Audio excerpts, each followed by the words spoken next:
Podcast is now starting. All attendees are in listen-only mode. Halo, selamat pagi. Assalamualaikum warahmatullahi wabarakatuh. Kenalkan saya Hendro, staf dari PKN. Terima kasih telah bergabung pada kelas online webinar pada pagi hari ini.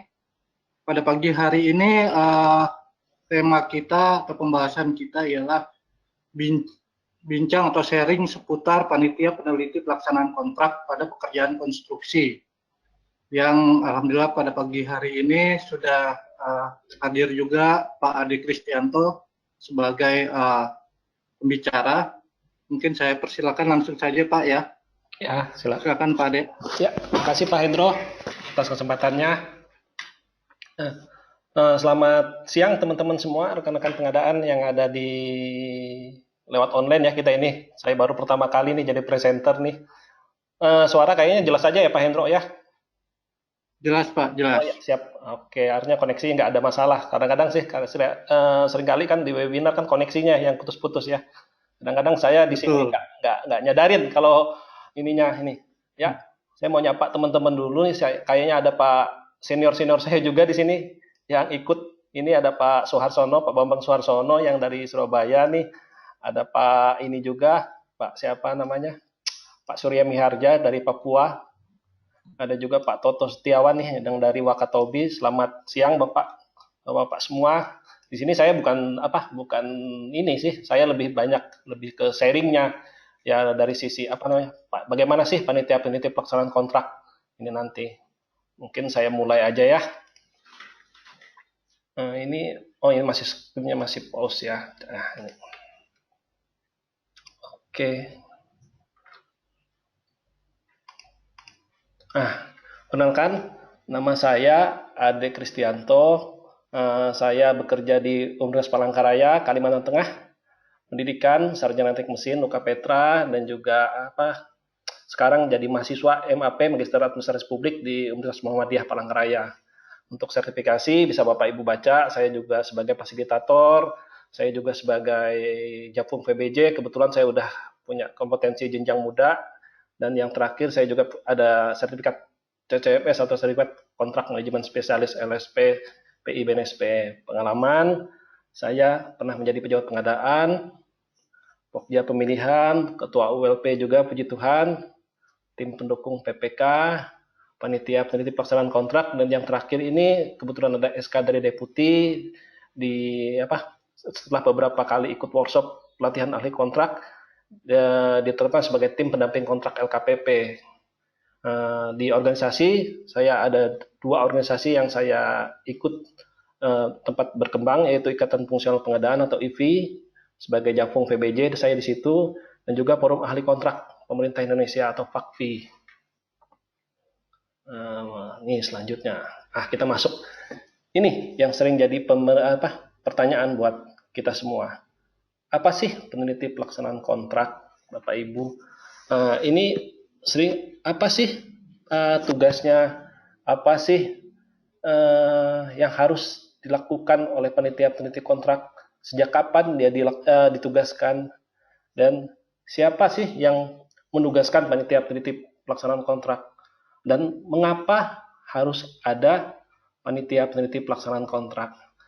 Ini yang sering jadi pertanyaan bagi kita di PBJ, karena kita tahu panitia peneliti pelaksanaan kontrak ini di Perpres juga tidak ada sih. Kalau kita cari panitia peneliti pelaksanaan kontrak itu seperti apa. Yang sering kita lihat itu panitia peneliti pelaksanaan kontrak itu adanya di SSUK atau syarat-syarat umum kontrak yang ada di Permen PU nomor 7 tahun 2019. Kalau nggak salah di Perpres 54 di SDP-nya itu masih ada panitia peneliti pelaksanaan kontrak untuk jasa lainnya, kalau nggak salah ya, di SSUK-nya. Kalau sekarang udah nggak ada lagi kalau yang di SSUK yang dikeluarkan oleh LKPP, karena sekarang udah diganti menjadi tim teknis atau tenaga ahli yang untuk membantu PPK memberikan pertimbangan kepada PPK untuk dalam perubahan kontrak. Nah, selanjutnya ini. Nah, apa sih panitia peneliti pelaksanaan kontrak? Kalau dalam SSUK yang di Permen PU PR nomor 7 tahun 2019 di lampiran 2-nya di lampiran 2B untuk pekerjaan konstruksi itu panitia pelaksanaan kontrak adanya di poin yang ke-25-nya di SSUK-nya, yaitu pertama itu dibentuk oleh PPK. Setelah itu dia bekerja dibentuk sebelum melaksanakan MC0 atau pemeriksaan lapangan bersama atau pengukuran lapangan bersama, yaitu mengukur kondisi lapangan setiap rencana mata pembayaran, tugasnya juga mengecek tenaga kerja konstruksinya dan juga peralatan utama yang diperlukan. Selain itu, hasil dari MC0 atau pengukuran atau pemeriksaan bersama ini itu dapat mengakibatkan perubahan kontrak. Selain itu juga panitia pelaksanaan kontrak ini juga memberikan pertimbangan ke PPK apabila ada perubahan kontrak itu di poin yang di angka 34-nya dan juga yang di poin ke-37-nya juga memberikan pertimbangan untuk PPK apabila terjadi perubahan jadwal pelaksanaan pekerjaan atau masa pelaksanaan. Nah, ini yang ada di Permen PU. Cuma kita belum melihat apa sih tugas dan fungsi dari P3K ini, bagaimana sih kualifikasinya, apa sih tugas mereka, sejak kapan mereka melaksanakan pekerjaannya. Nah, kalau kita referensi yang lain, nah ini kenapa sih kita untuk pekerjaan konstruksi kita lihatnya di Permen PU 7 2019 karena di Peraturan LKP nomor 19 tahun 2018 dalam hal SSUK untuk pekerjaan konstruksi dan jasa konsultasi berdasarkan peraturan perundang-undang yang ditetapkan oleh Menteri yang membidangi jasa konstruksi. Jadi, kalau kita untuk pekerjaan konstruksi itu panduannya atau pedomannya adalah SSUK atau Permen PU PR nomor 7 2019. Nah, ini kan apa sih yang menjadinya? Setelah itu, sejak kapan sih panitia kontrak ini bekerja? Nah, ini panitia pelaksanaan kontrak yang saya baca di Permen PU di SSUK-nya itu sejak ada untuk melaksanakan membantu PPK untuk memberi pertimbangan untuk perubahan pelaksanaan kontrak. Nah, sebelum masuk ke P3K tugas dan fungsinya kita lihat dulu sih perubahan kontrak itu seperti apa. Kalau dalam Perpres 16 2018 pasal 54 ayat 1 perubahan kontrak itu bisa terjadi karena apa? Adanya perbedaan kondisi lapangan dengan gambar atau spesifikasi teknis atau KAK. Setelah itu adanya tambah kurang volume pekerjaan. Setelah itu ada tambah kurang jenis kegiatan dan ada mengubah jadwal pelaksanaan pekerjaan dan mengubah spesifikasi teknis atau gambar pekerjaan. Ini yang diakibatkan oleh perbedaan kondisi lapangan dengan gambar atau spesifikasi teknis hasil pemeriksaan bersama tadi yang di depan. Nah, selain itu di pasal 54 ayat 2 perubahan tersebut bisa menyebabkan bertambahnya nilai kontrak di mana salah satu persyaratannya adalah tidak boleh melebihi 10% dari nilai kontrak awal.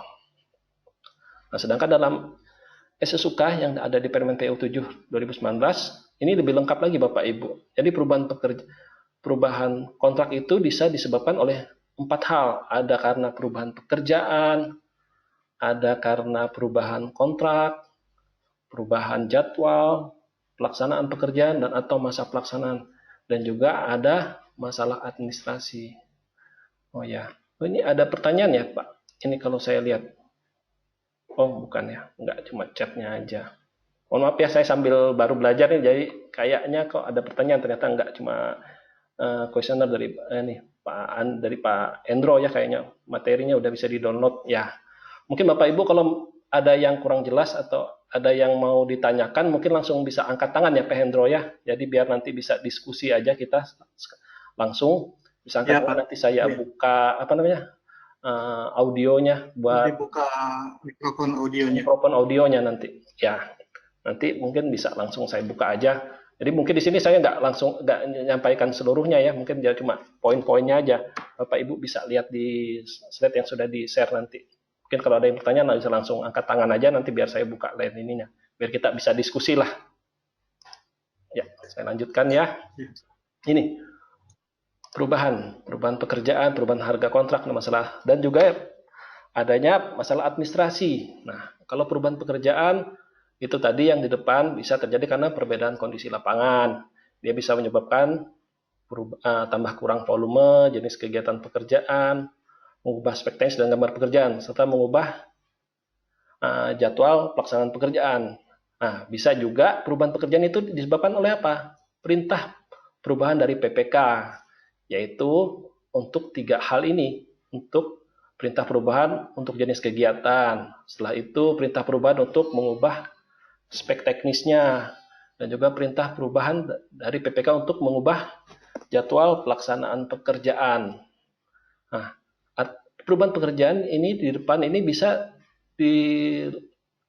sejak awal pelaksanaan kontrak, yaitu pada saat kita melihat dilaksanakan pengukuran atau pemeriksaan bersama MC0 dilakukan di lapangan. Kalau memang kondisi lapangan itu sudah berbeda dengan yang ada di gambar atau spek teknis, maka bisa dilakukan perubahan kontrak sejak awal. Untuk apa sih kita bisa melaksanakan perubahan kontrak sejak awal? Karena dengan kondisi lapangan yang berbeda, tentu pekerjaan kan tidak bisa dilaksanakan secara langsung. Jadi perlu adanya penyesuaian. Kalau PPK sebagai pengendali kontrak di sini tidak tanggap sejak awal untuk kondisi lapangan yang menyebabkan perubahan gambar dan spek teknis, tentu akan menghambat dari sisi waktunya, waktu pelaksanaan pekerjaan, sehingga sering terjadi kita dengar adanya proyek mangkrak, proyek yang sampai akhir tahun anggaran itu tidak selesai. Nah, selain perubahan pekerjaan juga perubahan kontrak bisa menyebabkan perubahan harga yang disebabkan oleh apa? Perubahan pekerjaan yang di atas karena adanya jenis pekerjaan atau kegiatan baru, tentu pastinya akan merubah ada harga atau mata pembayaran baru di dalamnya. Begitu juga kalau ada spesifikasi teknis yang berubah atau gambar pekerjaan yang berubah. Jelas nanti ada perubahan harga di dalamnya, baik itu karena mata pembayaran baru. Nah, selain itu juga adanya penyesuaian harga. Ini biasanya untuk kontrak tahun jamak atau yang multi years. Nah, di sini biasanya ada di kontrak itu bisa ada penyesuaian harga nggak, diberikan penyesuaian harga nggak. Itu biasanya bulan ke-13 untuk pekerjaan yang melewati bulan ke-13 baru bisa diberikan penyesuaian harga. Selain itu juga perubahan harga bisa disebabkan oleh peristiwa kompensasi. Nah, kompensasi ini contohnya seperti adanya keterlambatan dari PPK untuk untuk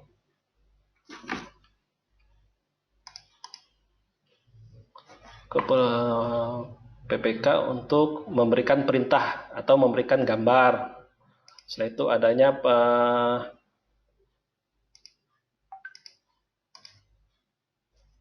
mana dia tadi? Kok saya ketinggalan ya?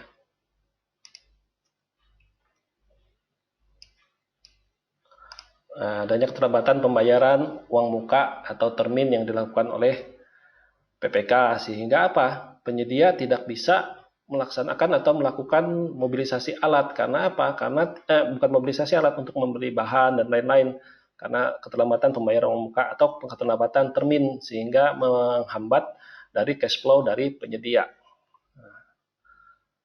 Selain itu juga kompensasi ini bisa untuk perubahan harga dalam kontrak itu juga bisa terjadi karena apa? PPK menginstruksikan kepada penyedia untuk melakukan pengujian tambahan. Yang setelah dilakukan pengujian ternyata tidak ditemukan kerusakan atau kegagalan atau penyimpangan, sehingga nanti pengujian tambahan itu tidak dibebankan kepada penyedia, tapi akan dibebankan kepada PPK yang memerintahkan pengujian ulang atau pengujian tambahan. Biasanya misalnya kayak gini, kayak pengujian beton, PPK merasa, oh saya nggak percaya sih dengan hasil lab yang diajukan oleh penyedia yang pertama. Setelah itu diminta untuk pengujian tambahan. Nah, pengujian tambahan itu dilakukan oleh penyedia. Kalau misalnya hasilnya tetap sama atau sesuai, artinya nanti beban pengujian tambahan itu akan dibebankan ke PPK melalui perubahan kontrak. Jadi yang di dalam kontraknya pengujiannya cuma sekali, artinya di adendum nanti atau dilakukan perubahan kontrak sehingga menjadi 2 kali di dalamnya.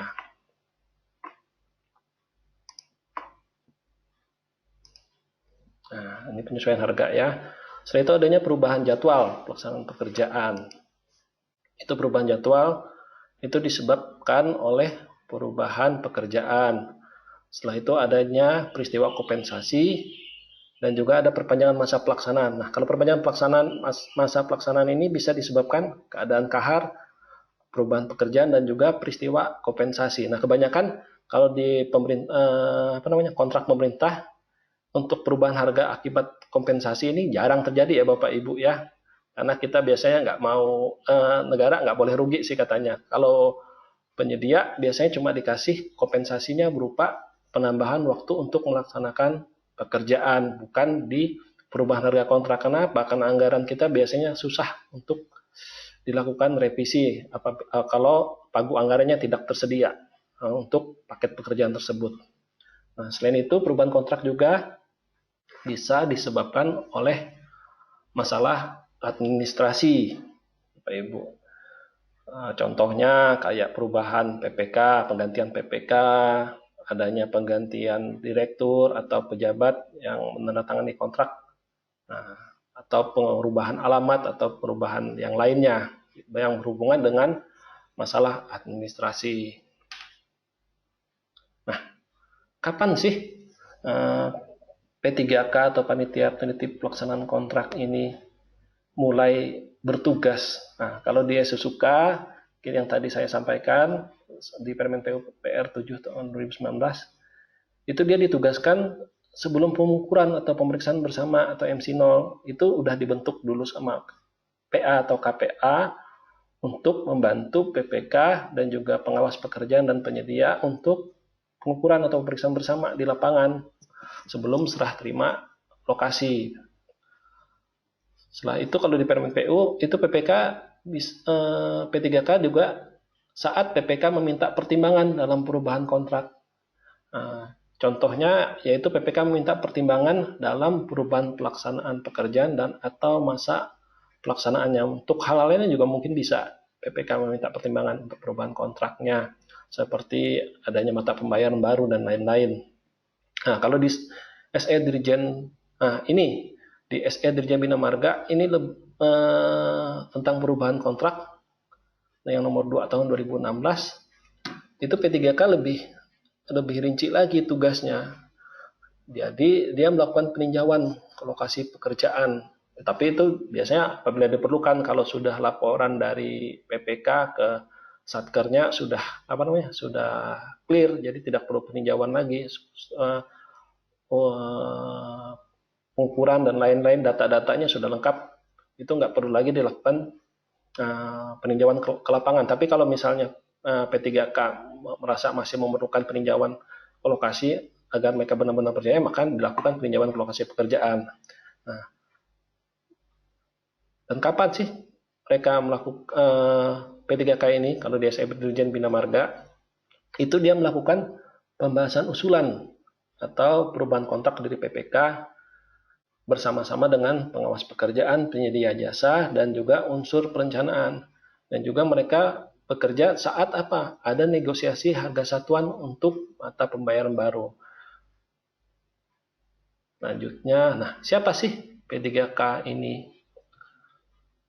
Kalau dari Permen PU 7 2019, itu PA KPA membentuk panitia peneliti pelaksanaan kontrak. Artinya apa?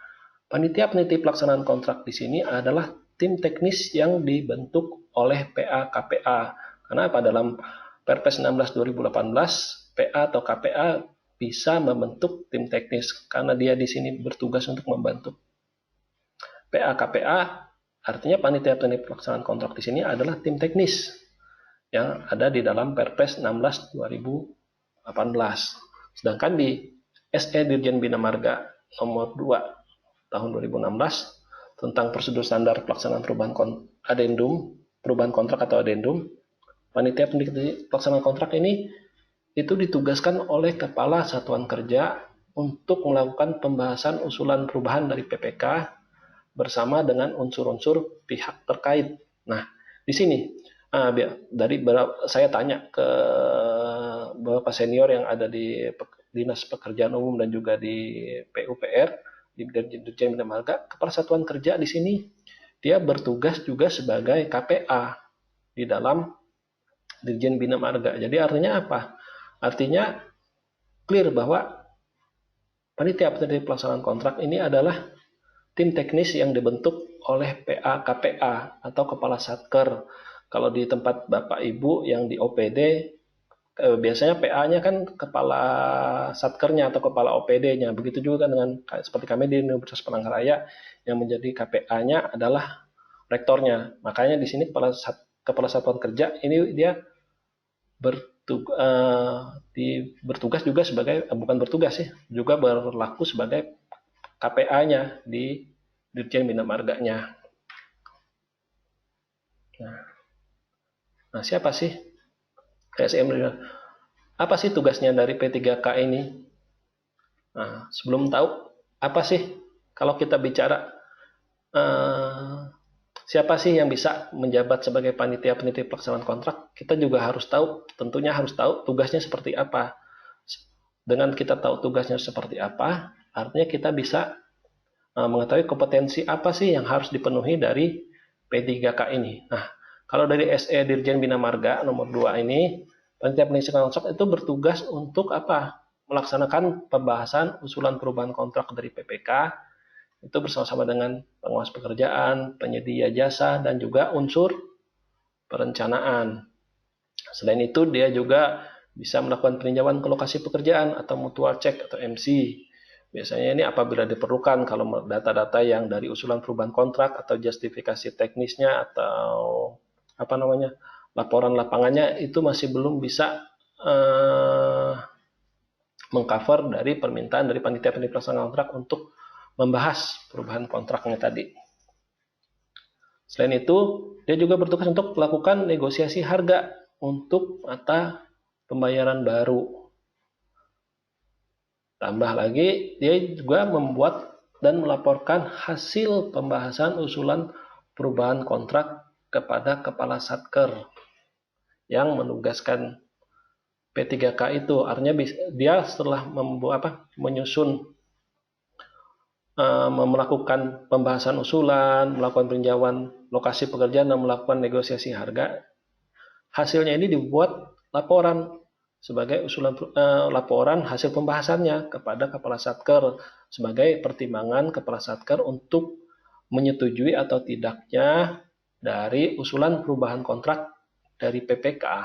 Nah, setelah tahu tugasnya, tentu kita tahu apa sih kompetensi yang harus dipenuhi dari P3K tadi atau panitia pelaksanaan kontrak. Salah satunya ya pastilah P3K harus punya kompetensi di bidang kontrak atau dia memahami tentang kontrak pengadaan barang jasa pemerintah. Dia paham klausul-klausul di dalamnya, dia tahu yang mana sih yang bisa dirubah, mana yang tidak. Setelah itu, dia juga mempunyai teknik dalam melakukan negosiasi atau bisa melakukan negosiasi. Karena apa? Karena tadi tugasnya dia melakukan negosiasi untuk harga mata pembayaran baru. Nah, dia bukan cuma menegosiasi harganya, tetapi juga menegosiasi dari sisi teknisnya. Karena apa? Karena negosiasi biasanya berjalan alot. Karena apa? Karena penyedia pasti nggak mau minta rendah untuk harga mata pembayaran baru. Pasti dia meminta harga yang paling bagus lah menurut dia. Tapi kan kita sebagai aparatur sipil negara, sebagai ASN kan nggak boleh memberikan keuntungan yang berlebihan kepada penyedia, sehingga kita harus menegosiasi sesuai dengan bisa dengan harga pasar yang ada sekarang atau bisa juga dengan harga satuan untuk mata pembayaran baru yang di kontrak yang ada di sekitar pekerjaan, di lokasi pekerjaan tersebut. Biasanya kan untuk satu satker biasanya ada beberapa paket pekerjaan. Biasanya bisa mengambil referensi dari kontrak sejenis atau pekerjaan sejenis yang ada di satker tersebut atau di satker lainnya. Nah, itu dasar dari P3K nanti untuk melakukan negosiasi dengan penyedia. Setelah itu apa?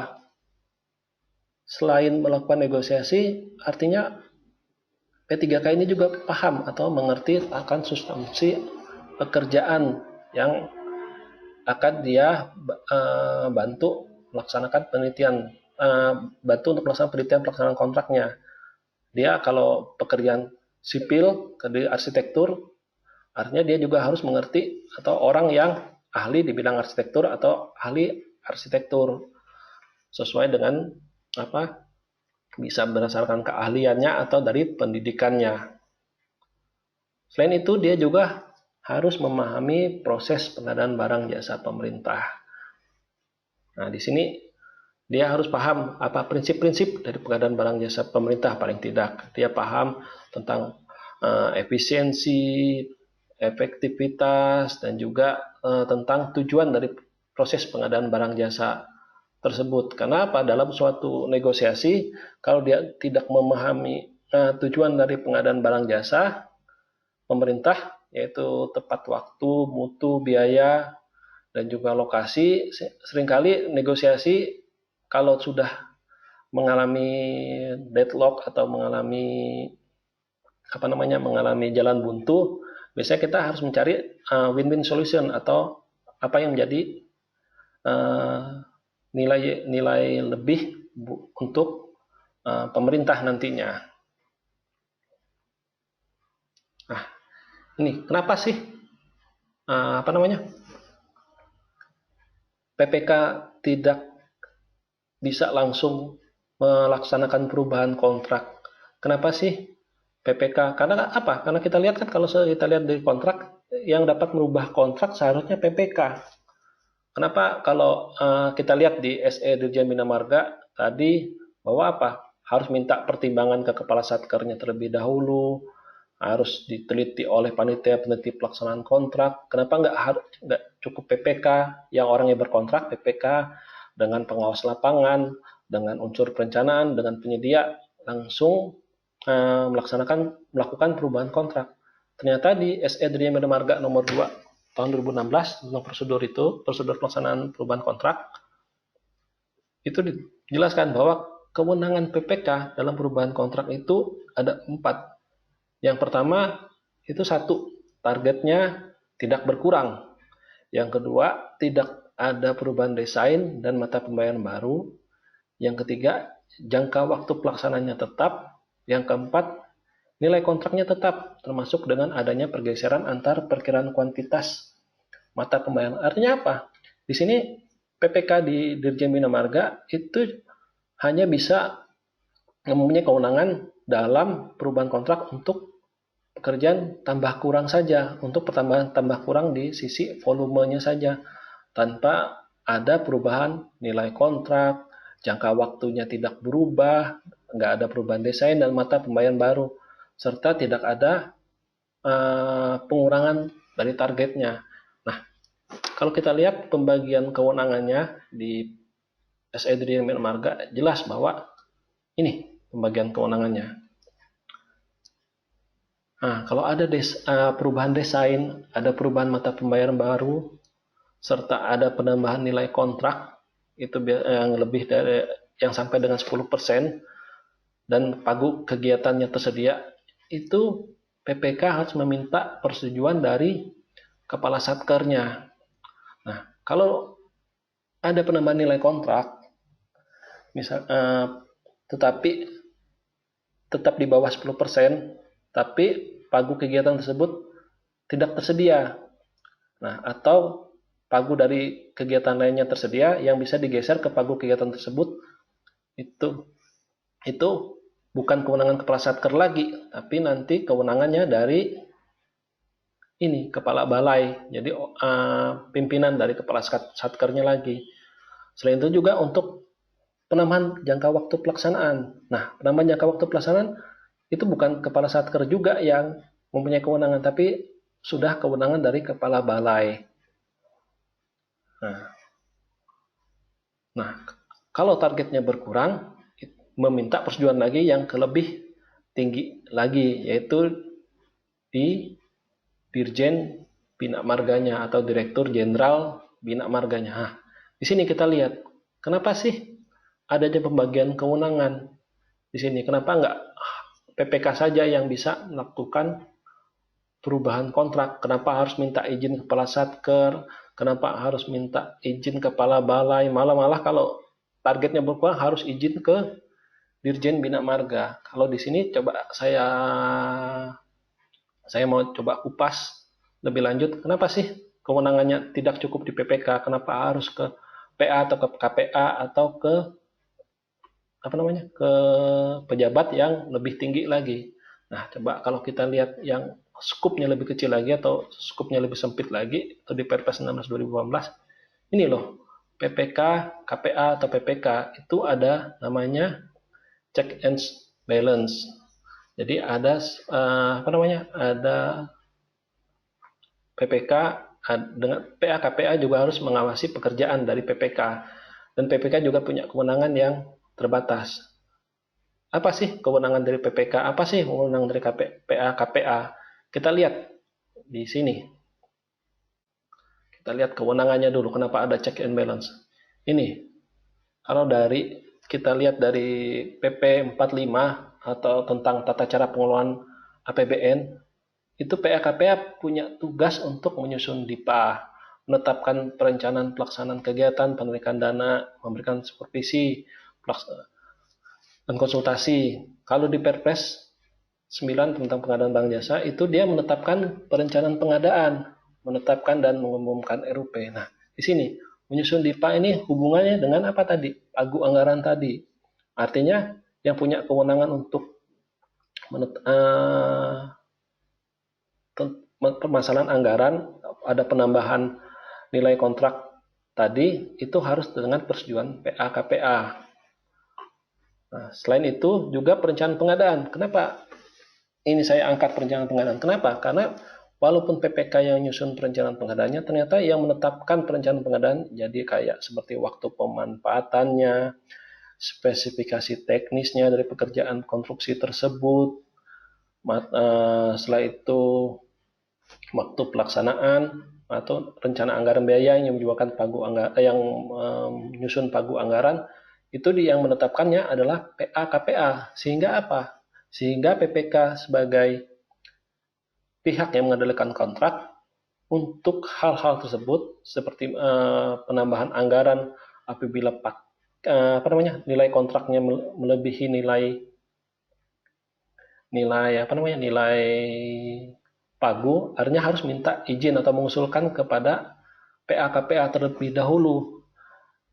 Seperti juga merubah waktu pemanfaatan pengadaan, itu harus minta izin PA KPA terlebih dahulu. Kenapa? Karena proses pengadaan barang jasa kita tahu itu tujuannya itu value for money atau 5T. Tepat apa? Tepat mutu, waktu, biaya, tepat kualitas, dan juga bukan kualitas, ada 5T, saya lupa tadi yang apa saja. Coba saya buka ya.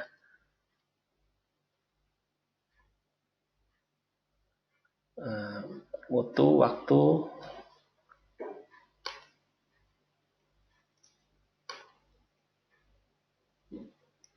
saya ini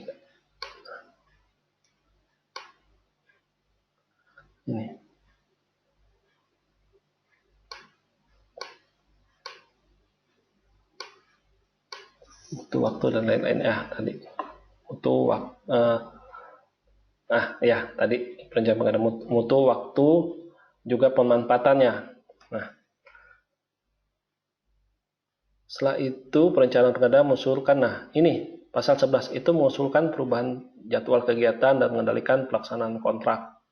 Nah, inilah kenapa PPK, karena kewenangannya yang terbatas, PPK harus meminta persetujuan PA atau KPA. Nah, disinilah PA KPA harus membentuk tim peneliti atau panitia peneliti pelaksanaan kontrak untuk untuk menyusun, untuk membahas usulan perubahan kontrak yang diusulkan oleh PPK. Nah, ini yang menyebabkan kenapa sih PPK tidak bisa, bukan tidak bisa sih, harus meminta izin dulu terhadap PA-KPA.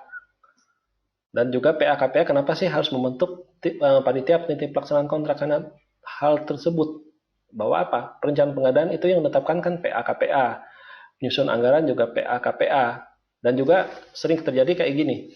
Biasanya kalau kita ada optimalisasi, kalau di APBN ya, di apa namanya? Namanya biasanya ada optimalisasi anggaran. Jadi pagunya misalnya untuk paket pembangunan gedung itu 5M, ternyata hasil dari efisiensi tender atau PPK nyusun HPS ternyata kontraknya cuma 4,5M. Jadi ada sisa 500 juta.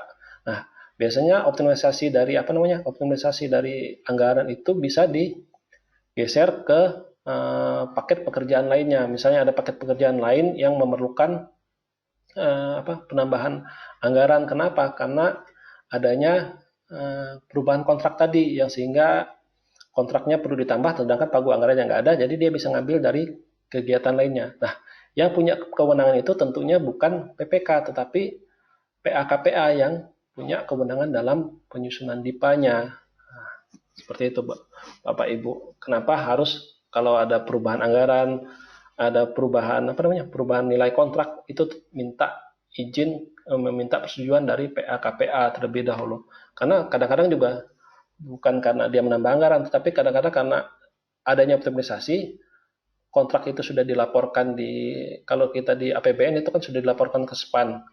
Kalau ada perubahan kontrak, ternyata pagu anggaran itu sudah dioptimalisasi, artinya di pagu anggaran udah bukan 5M lagi Bapak Ibu, tapi udah jadi 4,5M, atau sama dengan nilai kontraknya. Kalau PPK tanpa memberitahukan PA-KPA bahwa ada perubahan yang melebihi kontraknya tadi, kontrak awalnya menjadi 4,7M, dalam tanda kutip ya sekarang pertambahan kontraknya menjadi 4,7M, artinya apa? Pagu anggaran yang dioptimalisasi tadi udah nggak ada, padahal kan dulu kan masih 5M. PPK nganggap bahwa masih ada spare sampai 5M. Nah, PPK tanpa minta persetujuan PA atau KPA melakukan perubahan harga kontrak menjadi 4,7M, padahal PA atau KPA sudah melakukan optimalisasi untuk pagu anggaran tersebut, sehingga pagu anggaran tersebut hanya tersisa 4,5M. Nah, di sini yang bisa terjadi permasalahan. Nah, untuk menghindari hal tersebut, makanya PPK harus meminta persetujuan atau minta pertimbangan dari PA KPA untuk melakukan perubahan, khususnya yang ini dalam hal ini adalah perubahan harga kontrak. Nah, itu. Begitu juga dengan untuk waktu pemanfaatan. Kenapa? Karena PPK ini kan seharusnya kewenangannya sebagai pengendali kontrak. Sedangkan yang menggunakan pengguna terakhir, yang bertanggung jawab terhadap penggunaan terakhir itu adalah PA-KPA. Apabila ada adanya perubahan waktu pelaksanaan yang menyebabkan pekerjaan konstruksi tersebut tidak bisa diserah-terimakan, kemungkinan program yang sudah disusun PA-KPA itu berpengaruh. Contohnya bangunan gedung itu, sebagai bangunan gedung kantor itu harus sudah selesai di bulan September 2019 ini, akhir bulan ini. Karena apa? Karena bangunan tersebut akan cepat digunakan. Kenapa? Karena gedung kantor yang lama itu sudah, karena masih dalam proses masih menggunakan gedung kantor yang lain, itu harus sudah pindah orang-orang di dalamnya di bulan Oktober. Sehingga kalau perubahan jadwal kegiatan yang menyebabkan perpanjangan waktu pelaksanaan oleh PPK, artinya apa? Artinya bulan Oktober satkernya kan nggak bisa pindah Bapak Ibu menggunakan gedung tersebut, sehingga apa?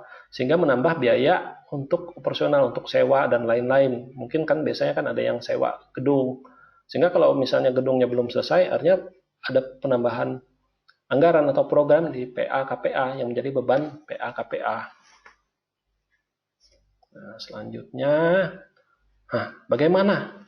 Nah, kita tahu kan bahwa SE Dirjen Bina Marga ini kan berlakunya hanya untuk unit kerja atau unit pelaksana di lingkungan Direktorat Jenderal Bina Marga saja.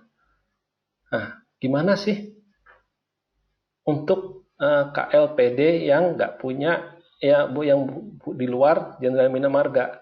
Nah, ini Bapak Ibu saya sarankan itu bisa membuat standar operasional prosedur atau SOP pada KLPD yang bisa menjadikan SE Dirjen Bina Marga tersebut sebagai referensi. Karena harapannya apa? Dengan adanya standar operasional prosedur khususnya untuk perubahan kontrak, nah itu bisa PPK bisa mengetahui batas-batas kewenangannya, juga PA KPA juga mengetahui tugas dan tanggung jawabnya atau kewenangannya dalam perubahan kontrak. Karena seringkali terjadi kan di daerah atau di satker-satker lah yang kecil-kecil itu biasanya PPK nggak memahami tugas dan kewenangannya. Perubahan kontrak semuanya ditangani oleh PPK, baik itu perubahan waktunya, perubahan speknya, perubahan jadwalnya, perubahan peralatan, dan lain-lain. Nah, itu seharusnya kalau kita lihat dari SE Dirjen Bina Marga nomor 2 tahun 2016 itu ada pembagian kewenangan. Dan juga itu dijelaskan lagi tadi yang saya sampaikan bahwa bahwa yang menetapkan spek teknis tadi, jadwal dan lain-lain itu kewenangannya adalah PA KPA. PPK hanya melaksanakan hanya mengendalikan kontraknya. Jadi kalau sudah bukan kewenangannya dia, artinya jangan sampai PPK mengambil kewenangan yang bukan kewenangannya. Kenapa? Karena seringkali terjadi kalau adanya tipikor atau adanya kerugian negara akibat perubahan kontrak ini, kalau PPK mengambil kewenangan yang bukan kewenangan atau tugasnya, itu terkena salah satu mungkin pasal tipikor, yaitu penyalahgunaan kewenangan, atau saya lupa di undang-undang tipikornya, penyalahgunaan kewenangan ya mungkin penyalahgunaan kewenangan atau menggunakan kewenangan yang bukan haknya dia. Jadi dia mengambil kewenangannya dari PA atau KPA. Nah, ini yang sangat tidak diharapkan. Yang PPK harus mengerti bahwa kewenangannya dia hanya sebatas dalam perubahan kontrak itu hanya sebatas perubahan volume atau tambah kurang di volumenya. Tapi kalau sudah ada mata pembayaran baru, ada perubahan desain yang sudah disetujui perencana, itu harus minta izin dari PA KPA. Karena nanti mungkin berpengaruh terhadap output program keseluruhannya. Misalnya ada perubahan yang dulu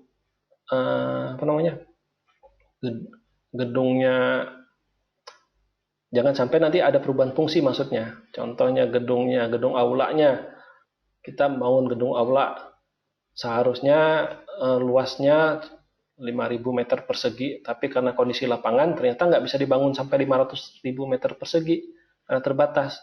Jadi sama PPK langsung dipotong. Jadi karena lahannya tersedia cuma untuk bangun 3.000 meter persegi, ya dia bangun 3.000 meter persegi. Ternyata aula tersebut digunakan untuk pertemuan, untuk menampung berapa ribu orang. Sedangkan kalau dipotong luas gedung aulanya nggak memenuhi untuk kegiatan tersebut. Nah, ini kan bukan skupnya PPK lagi atau ruang lingkup kewenangan PPK lagi, tapi itu berhubungan dengan pemrograman, berhubungan dengan perencanaan pengadaan di awal yang sudah ditetapkan oleh PA KPA tadi. Nah, oleh sebab itulah makanya PPK harus meminta persetujuan dari PA KPA terlebih dahulu untuk melakukan perubahan kontrak, khususnya apabila yang tadi sudah disampaikan targetnya berkurang, ada mata pembayaran baru atau desain baru akibat ada perubahan desain. Setelah itu ada ada perubahan jadwal. Nah, perubahan jadwal jangan sampai nanti seharusnya bulan Oktober sudah bisa ditempati gedungnya, terlambat PPK karena apa memberi kompensasi atau memberikan perpanjangan waktu, sehingga nanti apa nanti jadi beban buat PA KPA-nya. Karena apa? Karena mungkin bangunan gedungnya yang sekarang itu dalam sewa. Kalau kita tahu kalau sewa kan kalau udah habis masa sewanya itu harus cepat pindah ke gedung yang baru. Kalau dia terlambat gedung yang barunya, artinya apa? Perlu biaya tambahan untuk sewanya tadi. Sering kan terjadi kayak gitu karena keterlambatan pembangunan dan lain-lain, sehingga apa? Sehingga ada harus revisi DIPA untuk menambah anggaran untuk sewa gedungnya dan yang lain-lain. Nah, ini kita sudah masuk ke apa namanya? Sudah masuk ke conclusion-nya atau apa namanya? Kesimpulannya yang saya ambil dari ini itu yang pertama adalah apa? Perubahan kontrak itu adalah kewenangan PPK, tetapi dalam perubahan desain, item pekerjaan kegiatan, mata pembayaran baru, penambahan nilai kontrak, jangka waktu, dan target itu harus dengan persetujuan dari PA KPA. Karena PA KPA yang kita tahu bahwa dia yang nyusun DIPA, dia yang nyusun target dari pengadaan tersebut. Karena pengadaan ini kan seharusnya skupnya cuma melaksanakan proses pengadaannya, tapi untuk nilai manfaatnya dan lain-lain, waktu penggunaan dan lain-lain itu PA KPA yang menetapkannya. Karena berhubungan dengan program-program yang lainnya. Nah, setelah itu apa? Panitia pelaksanaan kontrak adalah tim teknis yang dibentuk PA KPA. Oh, ini tipe ya kayak tim teknis. Ini tim teknis Bapak Ibu yang dibentuk oleh PA KPA untuk membantu dalam pembahasan usulan perubahan kontrak oleh PPK. Ini saran saya, KLPD atau Kementerian Lembaga Pemerintah Daerah perlu membuat SOP perubahan kontrak yang menggunakan SE Dirjen BM 02/2016 sebagai, ini bukan acuan ya Bapak Ibu, tapi sebagai referensi. Kalau jadi acuan kan artinya langsung diambil ya 02/2016-nya. Kalau referensi artinya bisa dijadikan contoh lah untuk membuat SOP untuk penggunaan perubahan kontrak. Sehingga apa? Dengan ada SOP, PPK jadi mengetahui kewenangannya dalam perubahan kontrak. Karena apa? Karena ini biasanya nggak